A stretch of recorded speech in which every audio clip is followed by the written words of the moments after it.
Hello everyone, welcome to my YouTube channel Kaunin academy. आज का जो हमारा सब्जेक्ट है वो है फ्लूइड मैकेनिक्स का। फ्लूइड मैकेनिक्स में हम लोग प्रॉपर्टीज ऑफ फ्लूइड्स को देखेंगे, जो हमारा फर्स्ट चैप्टर होगा। देन फिर हम फ्लूइड प्रेशर्स की बात करेंगे, स्टैटिक्स की बात करेंगे, dynamics, kinematics, laminar flow, turbulent flow. इन सारे जो चैप्टर है उन सबको हम लोग डिटेल में समझेंगे एसएससी जेईई के लिए, और साथ ही साथ हम लोग प्रैक्टिस प्रॉब्लम भी करते हुए चलेंगे। एमसीक्यूज टाइप के प्रॉब्लम्स होंगे और सब्जेक्टिव वाइज प्रॉब्लम्स भी किए जाएंगे। तो सबसे पहले हम समझेंगे कि फ्लूइड मैकेनिक्स क्या है। फ्लूइड मैकेनिक्स वो ब्रांच है इंजीनियरिंग की जो डील करती है फ्लूइड के प्रॉपर्टी के साथ, जब फ्लूइड हमारा रेस्ट में हो तब, और जब फ्लूइड हमारा मोशन में हो तब। जब फ्लूइड रेस्ट में होता है यानी कि स्थिर होता है या रुका हुआ होता है, इसको हम लोग बोल देते हैं technically fluid statics. Fluid statics यानी कि इस केस में हम फ्लूइड के ऊपर डील करेंगे, फ्लूइड के प्रॉपर्टी के ऊपर डील करेंगे जब फ्लूइड हमारा रुका हुआ होगा तब। नेक्स्ट आता है हमारा जब फ्लूइड मोशन में होगा तब। तो जब फ्लूइड मोशन में होगा तो हम इस चीज़ को और दो पार्ट में क्लासिफाई किए हुए हैं। पहला है हमारा फ्लूइड डायनेमिक्स और फ्लूइड काइनेमेटिक्स। फ्लूइड काइनेमेटिक्स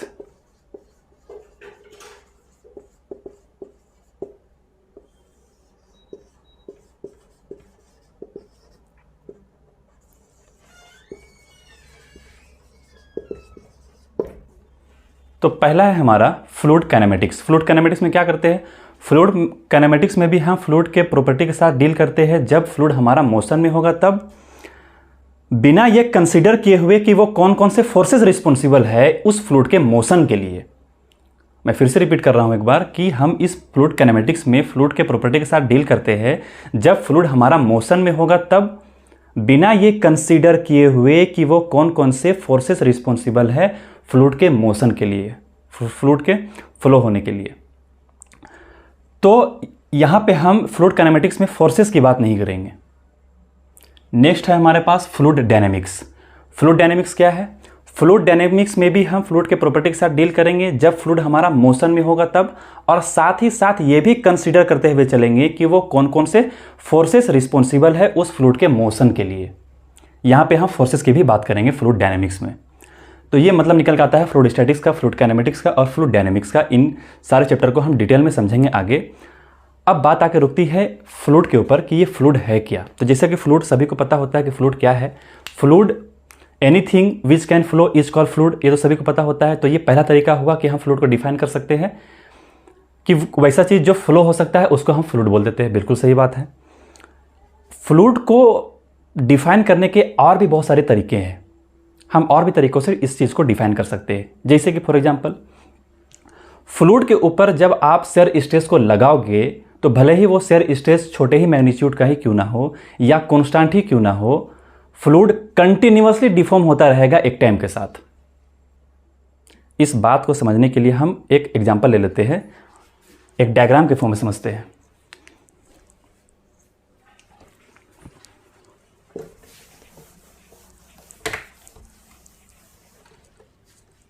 तो इस बात को समझने के लिए हम एक फ्लूइड के एलिमेंट को कंसीडर किए हुए हैं। ये फ्लूइड एलिमेंट है हमारा, ये फ्लूइड एलिमेंट है हमारा।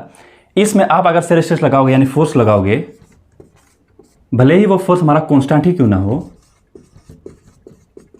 ये फ्लूइड हमारा कंटिन्यूअसली डिफॉर्म करता रहेगा। ये डिफॉर्मेशन मिली, ये डिफॉर्मेशन मिली, ये डिफॉर्मेशन मिली, फिर ये, और इसी डिफॉर्मेशन को हमने रिप्रेजेंट किया है सपोज dy से। तो ये dy का वैल्यू यानी कि डिफॉर्मेशन का वैल्यू एक टाइम के साथ चेंज होता रहेगा। जैसे कि हम कह सकते हैं शेयर स्ट्रेस यहां पे डायरेक्टली प्रोपोर्शनल टू होगा किसके? dy बाय dt के। यानी कि टाइम में जैसे जैसे चेंजिंग आएगा वैसी वैसी dy में चेंजिंग आएगा। यानी कि डिफॉर्मेशन टाइम के साथ मिलेगा। टाइम जैसे जैसे बढ़ता रहेगा डिफॉर्मेशन आपको मिलते रहेगा। फोर्स आपने कांस्टेंट बना कर रखा है फिर भी। ये जो टाइम के साथ मैंने डिफॉर्मेशन को दिखाया है इसे बोला जाता है technically rate of shear strain. लेकिन सॉलिड के केस में ऐसा नहीं होता। सॉलिड के केस में क्या होता है उसको भी समझ सकते हैं। एक एग्जांपल ले लेता हूं मैं सॉलिड का। ये है हमारा सॉलिड एलिमेंट। इस केस में अगर आप फोर्सेस को लगाओगे कांस्टेंट तो आपको डिफॉर्मेशन मिलेगा, और उस डिफॉर्मेशन को मैंने रिप्रेजेंट कर दिया सपोज फाई से। ये डिफॉर्मेशन मिल गया आपको, लेकिन अब डिफॉर्मेशन नहीं मिलेगा आपको। अगर आपको और ज्यादा डिफॉर्मेशन चाहिए तो आपको और ज्यादा फोर्सेस को बढ़ाना पड़ेगा। कांस्टेंट फोर्स में हमारा काम नहीं चलेगा, तो यानी कि ये कंटिन्यूअसली डिफॉर्म नहीं होता टाइम के साथ। तो हम कह सकते हैं कि जितना फोर्स लगाओगे यानी कि shear stress is directly proportional to होगा हमारा फाई। जितना स्ट्रेस होगा उतना फाई का वैल्यू मिलेगा। लेकिन लिक्विड केस में ऐसा नहीं होता। लिक्विड केस में वो कंटिन्यूअसली डिफॉर्म करता रहता है एक टाइम के साथ। उसे मैंने रिप्रेजेंट किया है डी बाई डी टी, जो होता है हमारा रेट ऑफ शेयर स्ट्रेन। तो ये भी एक तरीका होता है फ्लूइड को डिफाइन करने का।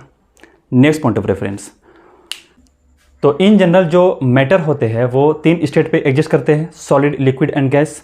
सॉलिड को तो हम फ्लूइड नहीं बोल सकते, क्योंकि ना ही वो फ्लो कर सकता है, ना ही शेयर स्ट्रेस लगाने पर कंटिन्यूअसली डिफॉर्म हो सकता है। लेकिन लिक्विड को और गैस को हम बोल देते हैं फ्लूइड। अगर लिक्विड को आप किसी भी कंटेनर पे रखोगे तो वो उस कंटेनर के शेप को ऑक्यूपाई कर लेगा, लेकिन उसके वॉल्यूम को ऑक्यूपाई नहीं करेगा। यानी कि अगर आप वाटर को एक गिलास पे रखोगे तो वो गिलास के शेप को ऑक्यूपाई कर लेगा, लेकिन उसके वॉल्यूम को ऑक्यूपाई नहीं करेगा। लेकिन गैस के केस में ऐसा नहीं होता। गैस को आप किसी भी कंटेनर पे रखोगे तो वो उसके शेप को ऑक्यूपाई तो करेगा ही करेगा, लेकिन साथ ही साथ वॉल्यूम को भी ऑक्यूपाई कर लेगा। यानी कंटेनर के वॉल्यूम के बराबर गैस का वॉल्यूम हो जाएगा। तो ये भी एक तरीका होता है फ्लूइड को डिफाइन करने का। नेक्स्ट पॉइंट ऑफ रेफरेंस, जब हम फ्लूइड मैकेनिक्स के चैप्टर को डील कर रहे होंगे तो हम ये मान के चलेंगे कि जो फ्लूइड होगा वो आइडियल फ्लूइड होगा। अब क्या मतलब होता है ये आइडियल फ्लूइड?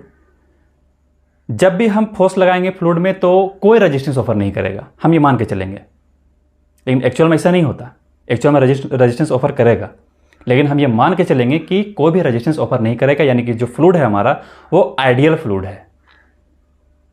आइडियल फ्लूइड एक हाइपोथेटिकल फ्लूइड है जिसे हमने बना रखा है अपने समझ के लिए, अपने कैलकुलेशन को आसान करने के लिए।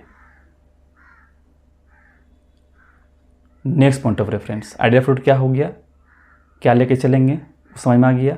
नेक्स्ट, जब भी हम स्टडी करेंगे फ्लूइड मैकेनिक्स की तो हम ये मान के चलेंगे कि जो मॉलिक्यूल्स है उनके बीच का जो डिस्टेंस है वो नेग्लिजिबल के बराबर में है।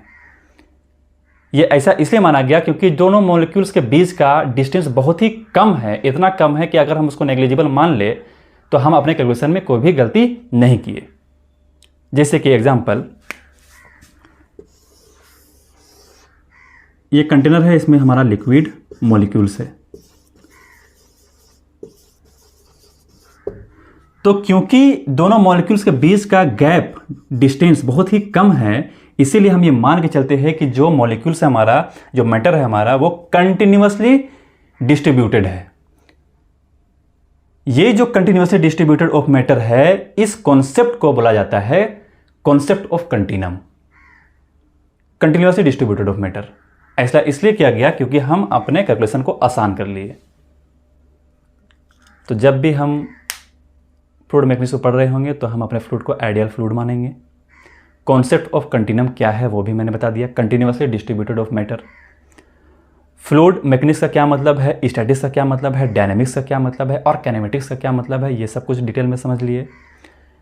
चैप्टर में हम लोग इस चीज़ को डील करेंगे अच्छे तरीके से। और फ्लूइड क्या होता है उसको और कहते तरीके से हम डिफाइन कर सकते हैं, ये हमने समझा। सिर्फ ये आज एक बेसिक इंट्रोडक्शन था फ्लूइड के बारे में, फ्लूइड मैकेनिक्स के बारे में। नेक्स्ट क्लास में हम लोग फर्स्ट चैप्टर में इंटर कर जाएंगे जो हमारा होगा प्रॉपर्टीज ऑफ फ्लूइड। क्या क्या प्रॉपर्टीज होते हैं फ्लूइड के, उन सबको हम लोग देखेंगे डिटेल में, और साथ में प्रॉब्लम प्रैक्टिस भी करते हुए चलेंगे। तो आज के लिए इतना ही, फिर नेक्स्ट क्लास में देखते हैं। Thank you everyone.